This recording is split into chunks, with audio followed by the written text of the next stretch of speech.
Bonjour les amis, alors je vais vous présenter aujourd'hui une très intéressante pièce de monnaie italienne de 40 lire à l'effigie de l'archiduchesse d'Autriche Marie-Louise. Donc cette pièce a été frappée en 1815, enfin à propos du millésime peut-être j'y reviendrai plus tard dans la vidéo, il y a une petite particularité. Donc cette pièce donc, de 40 lire, c'est l'équivalent des pièces françaises qui étaient frappées à l'époque de 40 francs or, c'est-à-dire que c'est tout à fait ce sont absolument les mêmes caractéristiques techniques, c'est-à-dire que ce sont des pièces qui ont un diamètre de 26 mm, un poids de 12,90 g, et ces pièces donc elles sont composées d'or fin à 900 millième ou 90% d'or pur si vous voulez, et 10% d'alliage de cuivre, ce qui fait que en fait ces pièces-là, elles ont un contenu en or fin de 11,61 g. Et ces pièces, en fait, c'est l'équivalent des doubles Napoléon, de 20 francs or, quoi. Si on veut 40 lire, c'est 40 francs or, quoi. Voilà. Alors, à propos de ces pièces, donc, à propos de cette pièce en particulier, donc la question qu'on peut se poser, c'est qui est le Marie-Louise? Alors, Marie-Louise, c'est l'épouse de Napoléon, la deuxième épouse de Napoléon après Joséphine de Beauharnais, qui a été répudiée. Donc elle est autrichienne et elle a été mariée à Napoléon Ier contre sa volonté à l'âge de 18 ans à l'issue d'un mariage arrangé. En fait, le Napoléon donc était avec Joséphine de Beauharnais, mais il ne parvenait pas à avoir d'enfants, quoi. Napoléon voulait absolument avoir un héritier puisqu'il voulait fonder une nouvelle dynastie, il voulait une succession. Et par conséquent, il a décidé de divorcer avec Joséphine et il s'est marié, il a fait ce mariage arrangé avec Marie-Louise, donc archiduchesse d'Autriche. Alors il se trouve que Marie-Louise, c'est la petite nièce d'une autre autrichienne célèbre, Marie-Antoinette, épouse de Louis XVI. Donc tout le monde sait que Marie-Antoinette, comment elle a terminé, elle a été décapitée pendant la Révolution en octobre 1793. Et le fait que Napoléon Ier se marie avec une Autrichienne, ça en dit assez long sur ses intentions, puisque Napoléon au départ il était républicain, mais peut-être un républicain de circonstance. Ensuite il a voulu, on va dire, il a voulu reprendre la place des Capétiens, quoi, reprendre la place des rois de France. Il s'est fait autoproclamer empereur des Français, donc il a voulu reprendre la place des rois de France, et donc il s'est marié avec une Autrichienne, quoi, voilà. Alors à propos du mariage, il y a plusieurs choses à dire, il y a des anecdotes à propos de ce mariage. Elle n'a pas voulu, elle avait 18 ans, elle voulait pas se marier avec Napoléon, quoi. Elle voulait pas de ce mariage arrangé. Elle aurait déclaré, alors je sais pas si c'est une déclaration apocryphe ou si c'est la vérité, il faudrait le vérifier, mais je pense que ça doit être proche de ce qu'elle pensait vraiment. Elle aurait déclaré ceci, donc à propos du mariage avec Napoléon. Je sais qu'à Vienne, il me voit déjà marié avec le grand Napoléon. J'espère que cela ne se fera pas. Et je vous suis très reconnaissante, chère Victoire, salutations. À ce sujet, je formule des contre-vœux afin que cela ne se produise pas, donc le mariage, et je crois que je serai la seule à ne pas m'en réjouir. Fin de citation. Donc voilà un peu l'état d'esprit de Marie-Louise, et vous allez voir que par la suite, en fait, son comportement a confirmé que bon, elle ne voulait pas de Napoléon, quoi, voilà. Et à propos de Napoléon, il aurait déclaré, très élégant, à propos de... Alors là c'est pareil, est-ce que c'est apocryphe ou pas, je ne sais pas, il faudrait vérifier. Les napoléonistes peut-être pourraient le dire avec certitude. Napoléon, il aurait déclaré à propos de Marie-Louise ceci: c'est un ventre que j'épouse. Alors je ne sais pas si c'est vrai ou pas, mais là encore je pense que ça respecte bien l'esprit de Napoléon à propos de ce mariage, quoi. Il voulait absolument avoir une succession, quoi, une descendance. Bon voilà un peu qui était Marie-Louise. Alors, ce que je pourrais rajouter, peut-être une ou deux anecdotes, parce que là, après avoir dit ça, ben, vous pouvez peut-être vous interroger, vous demander, mais bon, et alors, comment s'est passée la rencontre? Qu'est-ce qui s'est passé après? Alors, le mariage, il a eu lieu par procuration, déjà à Vienne, en 1810, et quand Marie-Louise est arrivée en France, Napoléon, il était très impatient, il a décidé de la connaître charnellement, pour parler, voilà. même avant, il n'a pas attendu l'exécution normale du protocole qui était prévu. Voilà, donc on va pas dire qu'il lui a sauté dessus, mais un peu quand même, quoi. Et à propos de la nuit de noces en elle-même, Napoléon, il aurait dit ceci. Alors là encore, je ne sais pas si c'est une citation très exacte ou une citation apocryphe. Il a évoqué sa nuit de noces plus tard quand il était en exil sur l'île d'Elbe. Et il aurait dit ceci: je suis allé vers elle et elle fit tout en riant. Elle a ri toute la nuit. Et le lendemain matin, tout à fait satisfait, il aurait dit à son aide de camp, à Savary: mon cher, épouser une Allemande, ce sont les meilleures femmes du monde, douces, bonnes, naïves et fraîches comme des roses. Voilà un peu l'état de ce mariage de Marie-Louise avec Napoléon. Alors, ceci étant dit, elle a quand même vécu 4 ans avec Napoléon. Elle lui a donné un fils, donc le roi de Rome, qui lui-même d'ailleurs est mort assez jeune, à 21 ans. Et donc Napoléon II. Et donc elle est restée 4 ans avec Napoléon tout de même, mais elle ne l'a pas suivi dans son exil. C'est-à-dire que quand Napoléon a perdu contre l'Autriche, en fait contre les puissances alliées contre lui, elle est repartie à Vienne en fait en 1814.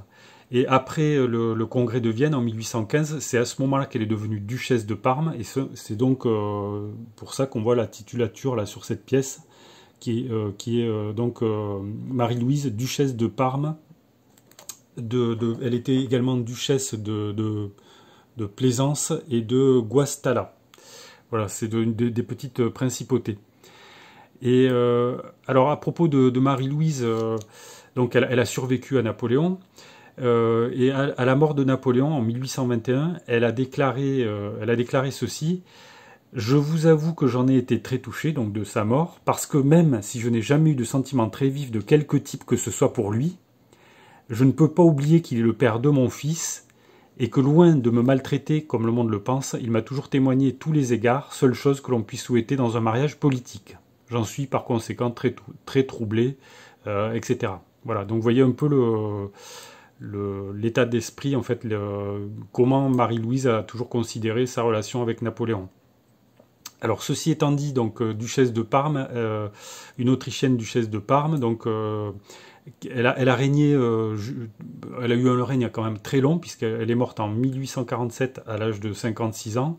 Elle a régné pendant 32 ans, et on dit qu'elle a été très appréciée par ses sujets italiens. Et d'ailleurs, on peut noter qu'elle a italianisé son nom de Marie-Louise, et là on voit sur la pièce, en fait, à l'avers, on voit que sa titulature, c'est Maria Luigia. Voilà.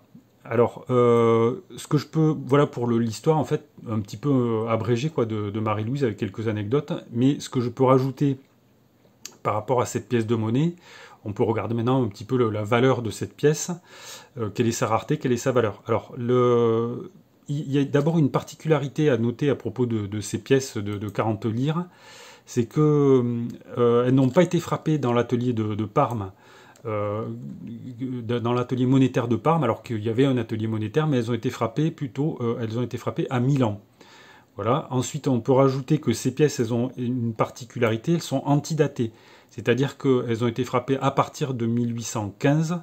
Mais c'est un type, on va dire, immobilisé. On a continué à fabriquer les mêmes pièces avec soit, pour les pièces de 40 lire, les dates de 1815 ou 1821. Mais ces pièces-là n'ont pas été forcément frappées à ces dates-là. Celle-ci, par exemple, a pu être frappée en 1818, bien qu'elle porte la date 1815. Donc il s'agit en fait, on pourrait qualifier ces pièces comme des pièces de type immobilisé, quoi. Voilà. Alors, ce qu'on peut rajouter également par rapport à la rareté des pièces, alors les quantités fabriquées, ce sont des pièces qui sont relativement rares quand même, parce que les pièces de 40 lire qui portent le millésime 1815 n'ont été fabriquées qu'à 219 834 exemplaires, c'est quand même très peu. Par exemple, si on compare ces pièces avec une pièce française comme celle-ci, là, une pièce de 20 francs Marianne Koch, donc celle-ci frappée en 1913. Donc vous voyez, ça c'est un Napoléon, ça c'est un double Napoléon en taille, vous voyez.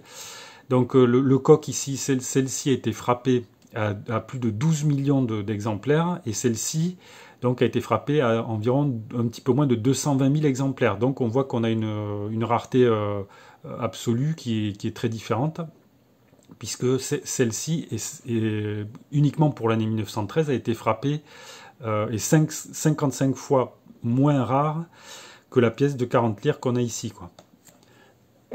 Voilà, excusez-moi. Donc alors, ces pièces, elles sont assez rares.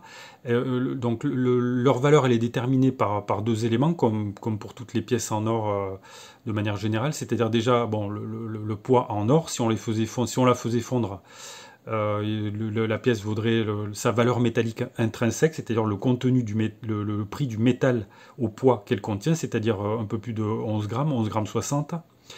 Mais en plus de cette valeur métallique intrinsèque, cette pièce elle a une valeur numismatique, elle a une valeur de rareté, une valeur de collection, une valeur numismatique, une valeur patrimoniale, si vous voulez, si vous préférez, tout ça c'est plus ou moins des synonymes. Et donc cette valeur numismatique, elle va se surimposer au poids de l'or, puisque ces pièces, on ne peut pas les acheter au poids de l'or, en raison de leur rareté.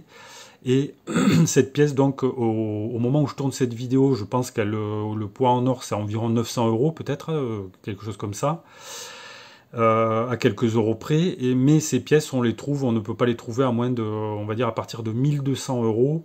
Et on les trouve 1200, 1500 € pour les pièces les plus belles, en fait, puisque l'état de conservation des monnaies, évidemment, modifie la valeur des pièces. Alors celle-ci, elle est pas mal, mais elle n'est pas en état splendide, on va dire. Mais il y a des pièces qui ont des qualités beaucoup plus belles que celle-ci. Mais les prix sont en conséquence. On peut trouver des pièces qui sont en 1500, mais même parfois beaucoup plus que ça. Ça peut monter jusqu'à 3000, 5000 € pour les exemplaires qui sont vraiment dans des états de conservation extraordinaires. Voilà les amis ce que je pouvais vous dire donc sur cette pièce de 40 lires de Marie-Louise, archiduchesse d'Autriche, épouse de Napoléon, deuxième épouse de Napoléon, mère du roi de Rome, et donc qui a eu une vie un petit peu particulière avec ce mariage arrangé avec Napoléon. Donc c'est une pièce vraiment intéressante. Voilà ce que je pouvais vous dire. Donc si la numismatique vous intéresse, sachez que j'ai écrit un livre complet sur le sujet. Je ne parle pas d'ailleurs uniquement de pièces en or dans ce livre, mais de numismatique de manière générale. Donc vous pouvez l'acheter sur Amazon. Je vous mets un lien sous la vidéo si ça vous intéresse.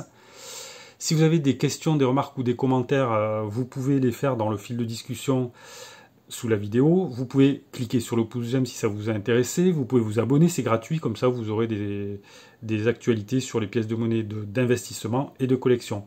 Voilà les amis, je vous remercie pour votre attention et je vous dis à bientôt pour de nouvelles vidéos.